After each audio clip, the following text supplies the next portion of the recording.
Hola Nakamas, bienvenidos a un nuevo vídeo en el que os traigo mi opinión de Spider-Man No Way Home. Mi intención es hacerlo primero sin spoilers y luego con previo a un buen aviso como siempre y con los capítulos bien marcados en la barra de reproducción. Sin embargo, considero que, a poco que me conozcáis a mí o al personaje, creo que de cualquier cosa que os pueda decir, por mucho que sea sin spoilers explícitos, ya podíais deducir algún spoiler por vosotros mismos. Así que es por ello que mi más honesta recomendación es no ver nada de este vídeo hasta haber visto la película. Y asimismo también os recomiendo verla cuanto antes para evitar spoilers y preferiblemente cerrar vuestras redes sociales hasta entonces, especialmente YouTube y Twitter. No pasa nada, sé que volveréis después de ver la peli.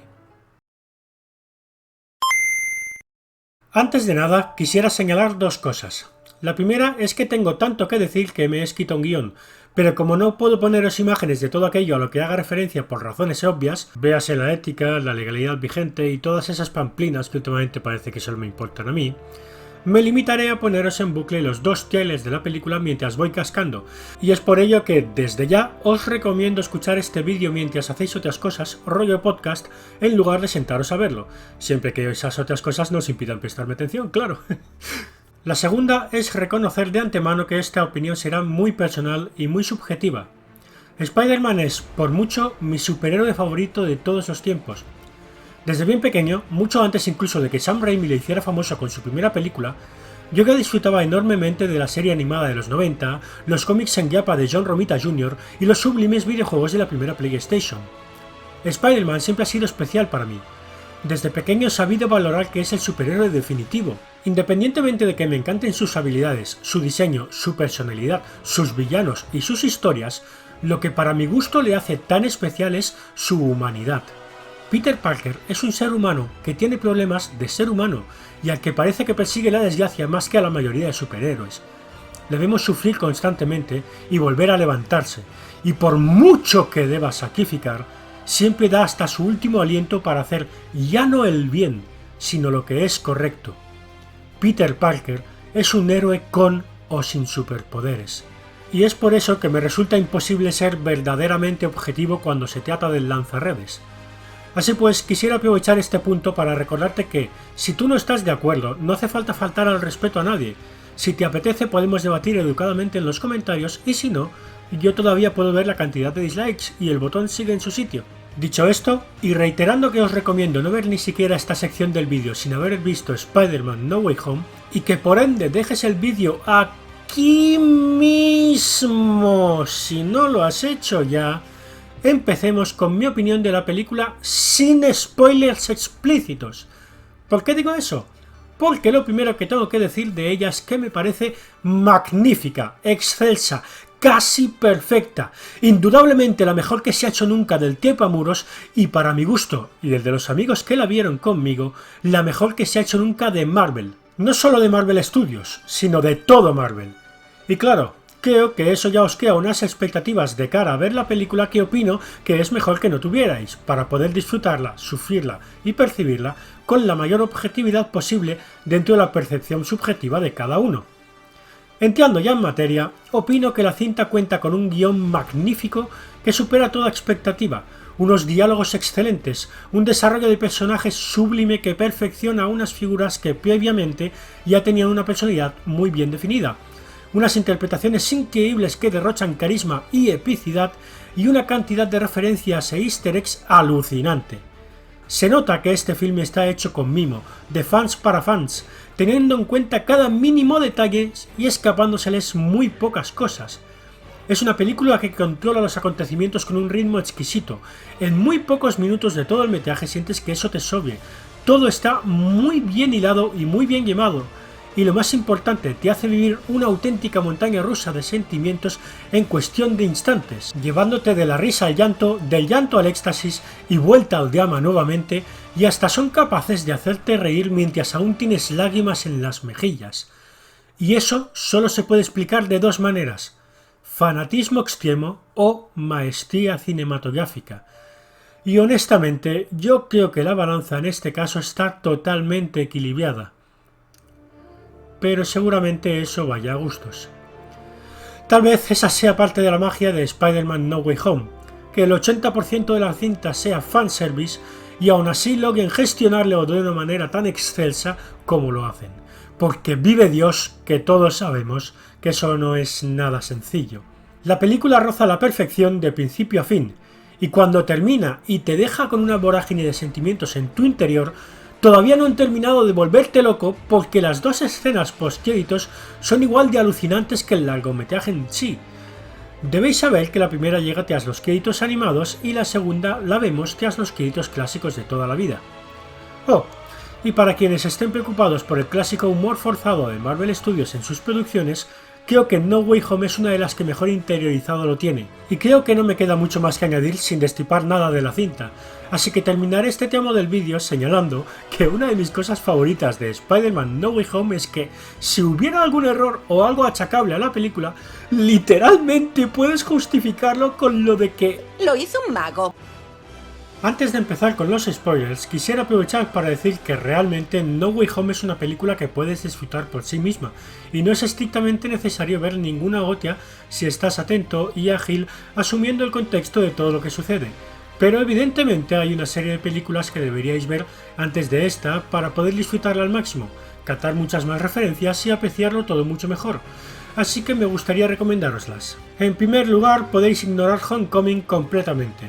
Estaría ver bien Vengadores, Infinity War y Endgame, pero con que sepáis que entre ambas desapareció la mitad de la población del universo durante 5 años y que Peter participó en la lucha contra Thanos en Titán, os basta y ya os las podéis saltar.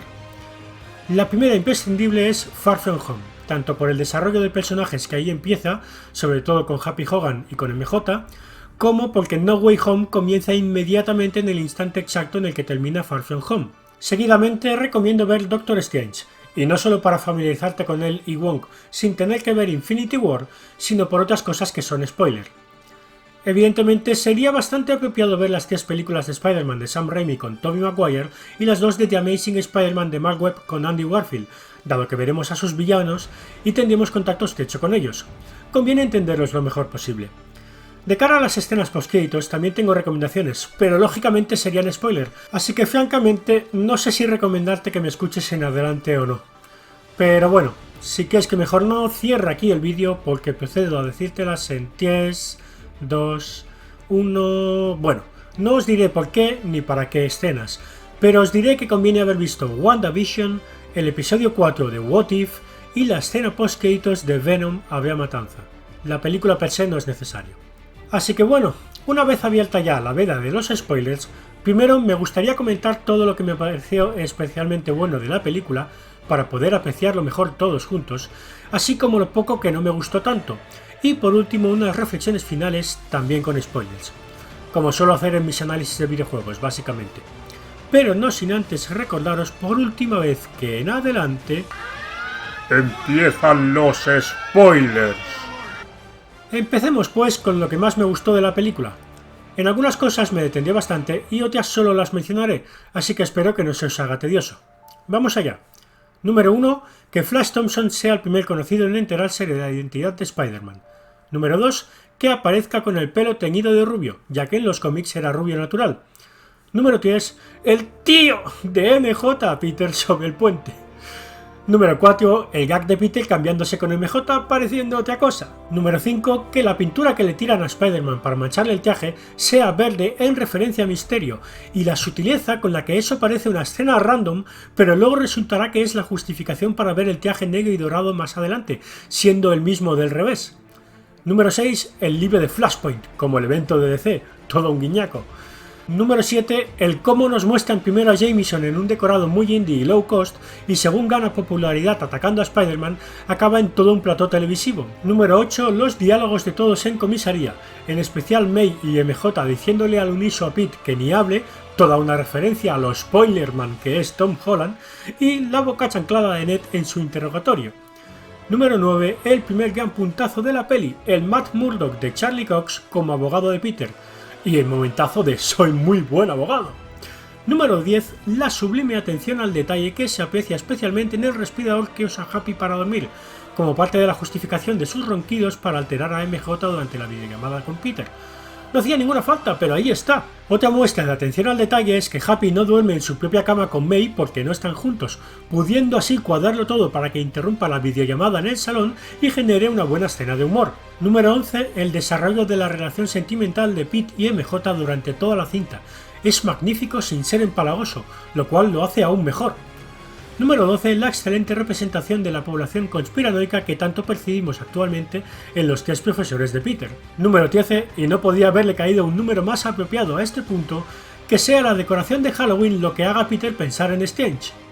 Número 14. De nuevo, la atención al detalle con el hecho de que Wonka es ahora el hechicero supremo por la ausencia de Strange. Número 15. El fracaso en la ejecución del hechizo.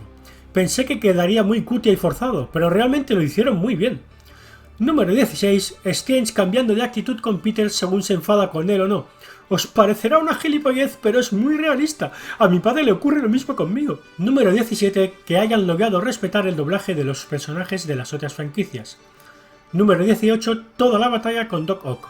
El comentario de Otto a sus tentáculos sobre que tienen competencia con los brazos del Iron Spider y lo extremadamente bien hilado que está el que los tentáculos absorban parte del traje. Eso obligue primero a Pete a desprotegerse la cara para cubrirse el pecho de un golpe mortal, a continuación eso le permita controlar los tentáculos y librarse del conflicto, y más adelante, al devolverle Otto la tecnología al traje negro del derecho ya limpio, se convierta en el denominado traje integrado, mezcla del denominado traje actualizado de Far From Home y el Iron Spider.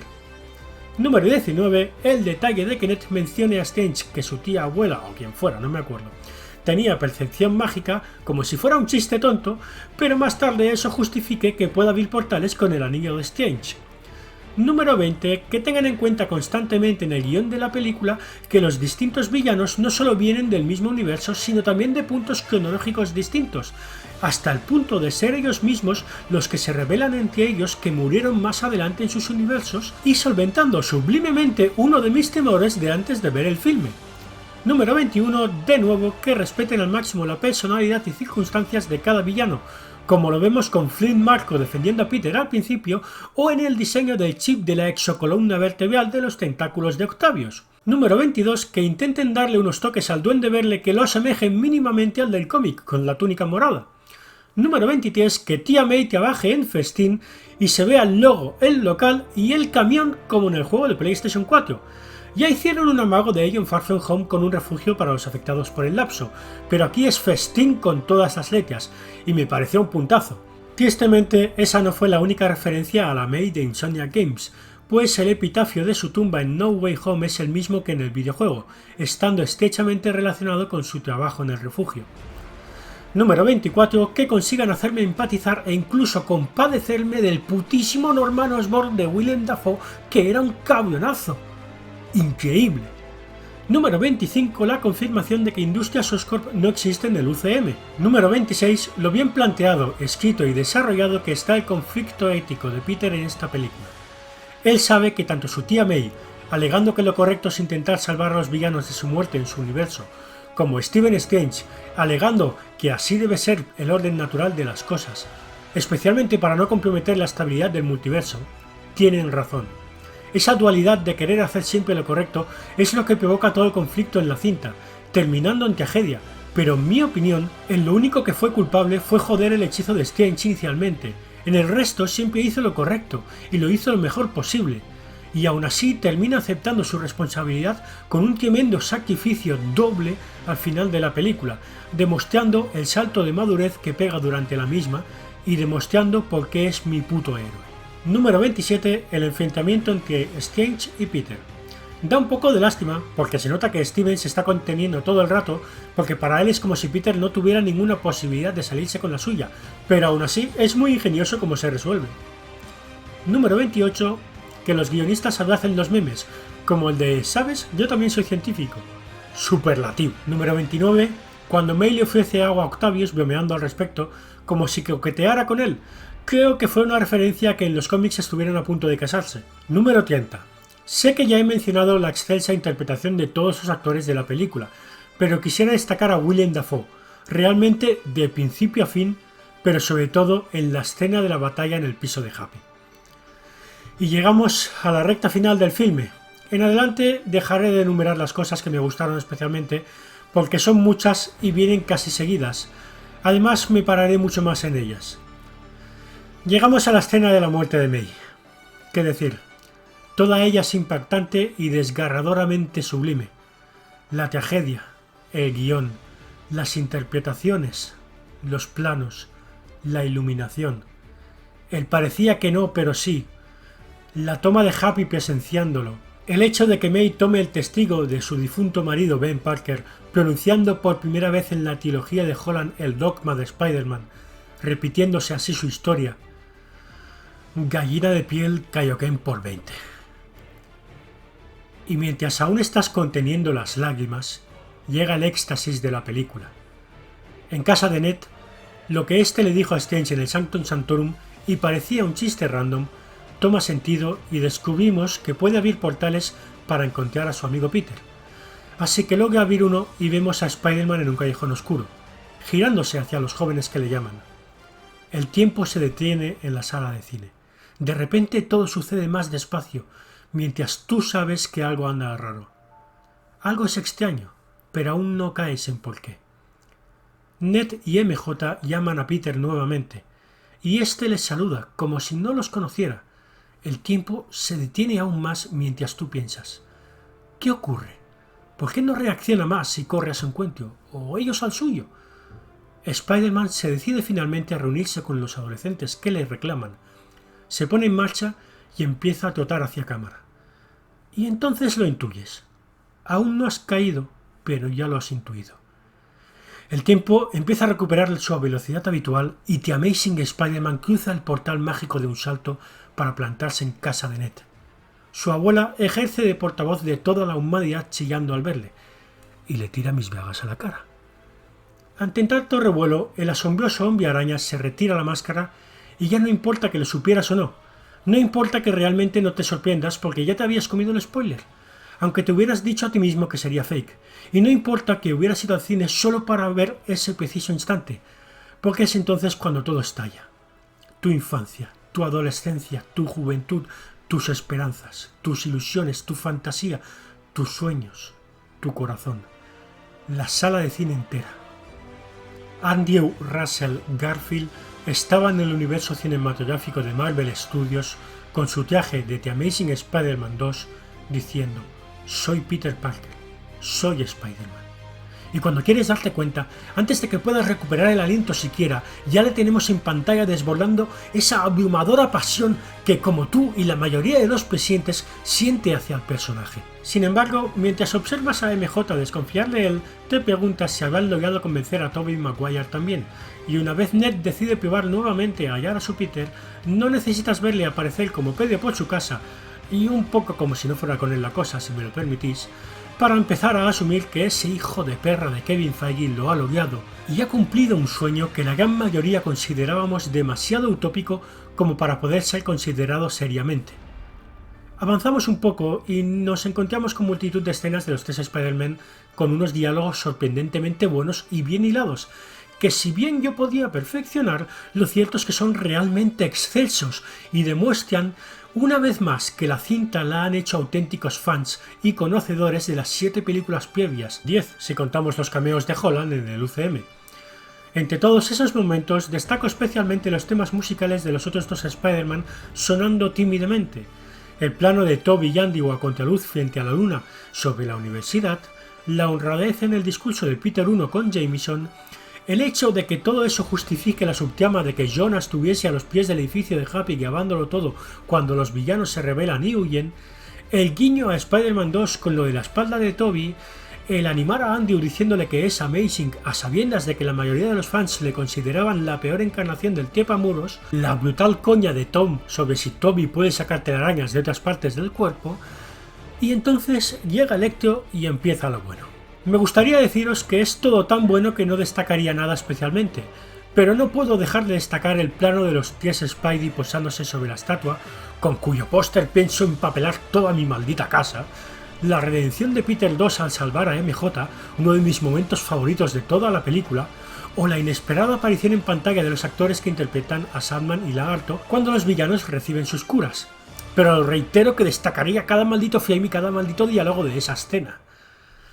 Tras el desenlace y las despedidas, vemos a Peter 1 sacrificarse una vez más, decidiendo no reencontrarse con su novia y su mejor amigo para protegerles.